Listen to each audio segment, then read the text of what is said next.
So lately I've been really craving some biscuit chicken pot pie. So this weekend I decided I would make some.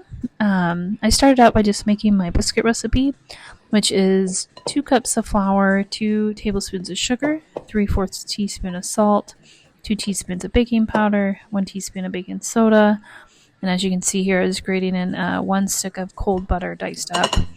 Once I do that, I will go ahead and add my 1 cup of sourdough discard. And then once I'm done with there, you'll see me add a half a cup of buttermilk. You can also use milk. It doesn't have to be buttermilk. Honestly, I don't just have buttermilk laying around. I haven't exactly jumped on that trend of making my own butter just yet. But what I do is add lemon juice to the milk. I've always followed the rule 1 tablespoon of lemon juice to 1 cup of milk. So for this recipe, I've done a half a tablespoon of lemon juice for the half a cup of milk. It's always worked out just fine for me. It tastes the same as when I do use buttermilk. So, but if you have your own recipe, you can do that as well. Honestly, I take recipes as suggestions, so definitely not going to be one to say you have to stick to it. Once I do all of that, I just mix it together. Obviously, you don't want to overmix this. You kind of want to keep it where it's a little bit like falling apart or stringy, standy, whatever you want to call it, for the biscuits. Once you get that done, just cover it up and then put it in the refrigerator while we make the filling.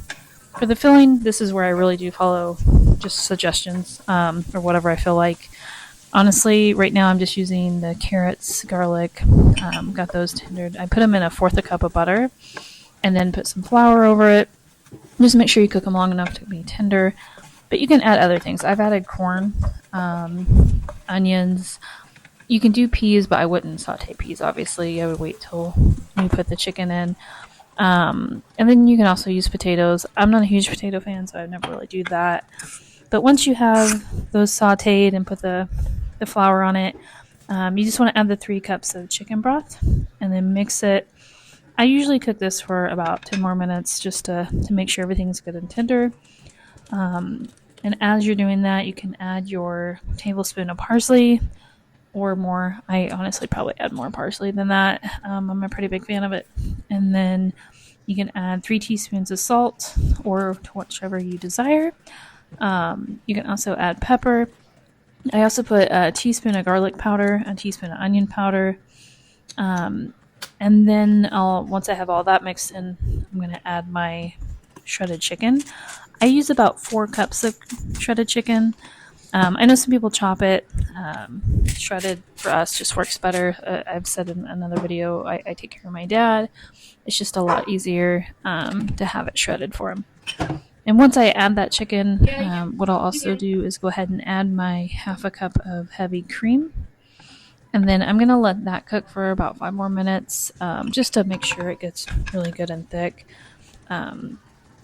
I usually, to be honest, I take it off the heat once I start making my biscuits. I've left it on low before. My oven or my cook stove, whatever you want to call it, it burned it. So I let this cook for about 5 minutes, thicken up, and then I just set it off the heat while I make my biscuits.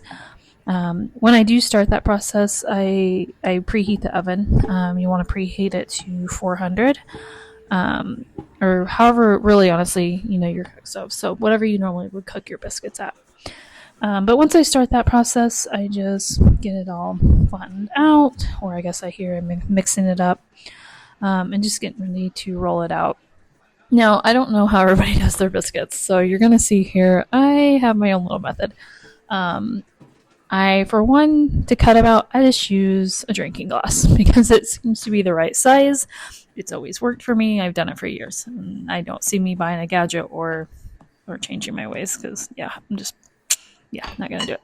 But here I will roll it out. And then when I cut them out, I actually have always liked to stack it, which you will see here in a second. I've never had luck just doing the one cut. I don't like how small they are. And I like it to be easier to put, to open it up and put in butter or jelly or whatever you want to do. Obviously, that's not what we're doing with this recipe.